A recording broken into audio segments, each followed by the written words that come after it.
మేమందరం ప్రార్థిస్తున్నాం. కూడిన వారందరూ కూడా యోగులో ఉన్నటువంటి కొన్ని అనుభవాలు కలిగి దీవించబడాలని ప్రార్థన చేస్తూ మా ప్రభువును ప్రియరక్షకుడైన నజరేయుడైన యేసుక్రీస్తు అతి పరిశుద్ధ నామములో అడిగి వేడుకుని ప్రార్థించి పొందుకుని ఉన్నాం మా పరమ తండ్రి.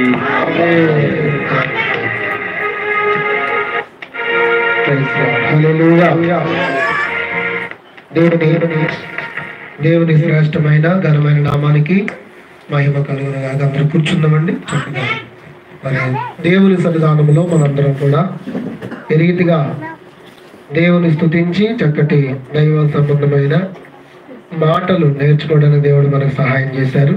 ఇంతవరకు ఈ కార్యక్రమాన్ని చక్కగా నడిపించిన దైవజనులు రాజు గారికి నా హృదయపూర్వక వందనాలు. అలాగే చక్కటి వర్తమానం అందించిన దైవజనులు తమ్ముడు ఎఫ్రాయిం గారికి ప్రత్యేక వందనాలు.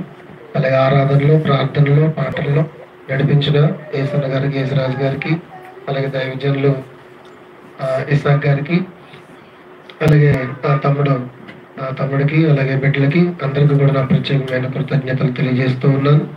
మరి ప్రతి సేవకులకి ఇవ్వబడిన సంఘాల్లో వారికి సంపూర్ణ రాత్రి ఇది 40 రోజుల ప్రార్థనలు ఆ కారణం చేత కొంతమంది దైవజనులు రాలేకపోతున్నాం, వీలైతే ఫోటో చూసుకుని వస్తామని వారు చెప్పడం జరిగింది. ఏదేమైనా ఈ రాత్రి మరిన్ని ప్రార్థనలు మీ అందరి కొరకు మేము చేయబోతా ఉన్నాం.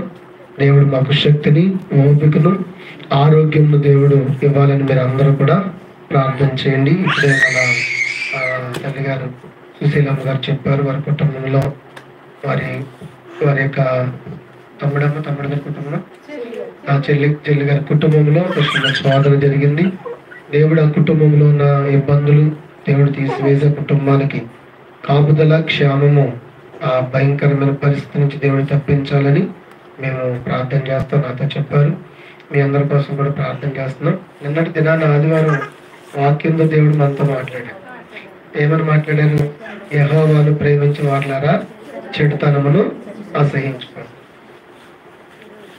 ఇక్కడికి వచ్చే వరకు కూడా పాస్టర్ గారికి వాక్యం ఇస్తామని చెప్పలేదు, మీరే వాక్యం చెప్పాలని నేను చెప్పలేదు. ఇక్కడికి వచ్చిన తర్వాత మేమందరం మాట్లాడుకుని ఈ పనుల వాళ్ళను నడిపించండి, వీళ్ళ పాటలు పాడండి, వీళ్ళు ప్రార్థన చేయండి, ఇలా ఆరాధన చేయండి అని మేము మాట్లాడుకుంటాం. ముందుగా చెప్పింది ఏం కాదు, కానీ దేవుడు మరి ఎందుకో దైవజనుల నుండి ఆ విషయం గురించి మనతో చాలా వివరంగా మాట్లాడాడు. అంటే ఇక్కడ దేవుడు ఆత్మనిచ్చి ఆయన ఏం కావాలనుకున్నాడు సంఘానికి, సంఘంలో ఉన్న మనకి దేవుడు మరొకసారి సేవకున్నమాట మాట్లాడించాడు. ఆమె హల్లెలూయా.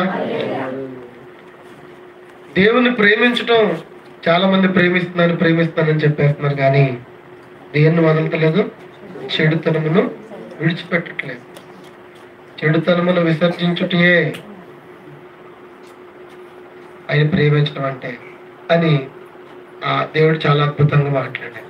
ఈ రాత్రి కూడా దేవుడు 3 విషయాల ద్వారా మనతో దేవుడు మాట్లాడాడు. యోబు దీవించబడ్డానికి, యోబు ఆశీర్వదించబడ్డానికి, యోబు జీవితం ఫలభరితంగా మార్చబడ్డానికి యోబు చేసిన 3 పనులు. చెడుతనాన్ని అసహించుకున్నాడు, అరుణోదయాన్న ప్రార్థన చేశాడు, మూడోది ఏం చేశాడు?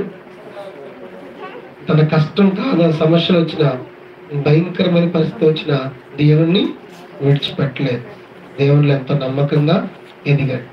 అందుకనే యోబు ఆశీర్వదించబడ్డాడు. మనం కూడా మన జీవితంలో ఎన్నో సమస్యలు, చెప్పుకోలేని బాధ, ఇంకెందుకు వచ్చిందిలే, దేవుడు ఏం చేశాడు మేలు అనుకునే స్థితిలో కూడా వెళ్ళిపోతున్న దినాలు ఉన్నాయి. అయితే మనం ఎప్పుడు కూడా సాతాను మనల్ని ఆ రకంగా మనల్ని డ్యామేజ్ చేయడానికి, మనల్ని పాడు చేయడానికి ప్రయత్నం చేస్తాడు. సాతానికి మనం అవకాశము ఇవ్వకూడదు. ఎలాంటి పరిస్థితి మన జీవితంలో ఎదురైనా, నా దేవా నువ్వు దాన్ని మరలా మాఫీ చేయగలవాడు. ఏమండి, 10 మంది కుటుంబం కోల్పోతే ఏమండి దానికి 100 కదా, 2 రెట్లు అధికముగా దేవుడు యోబుని ఆశీర్వదించేశాడు. అదంతా పొందుకోవడానికి కనుక చాలా టైం పట్టింది. ఆ టైంలో అన్నదమ్ములు, లేకపోతే భార్య, కుటుంబం, తనకు స్నేహితులు అందరూ దూరం చేశారు. అయినా సరే అతను విశ్వాసాన్ని కానీ భక్తిని కానీ ఎక్కడ విడిచిపెట్టలేదు. అందుకనే యోబు దీవించబడ్డాడు. ఈరోజు క్రైస్తవ విశ్వాస సంబంధమైన జీవితంలో యోబు భక్తులు ఖచ్చితంగా మనం జ్ఞాపకం చేసుకోవాలి. శ్రమలు వచ్చిన ప్రతి వ్యక్తి కూడా శ్రమలు జయించాలి.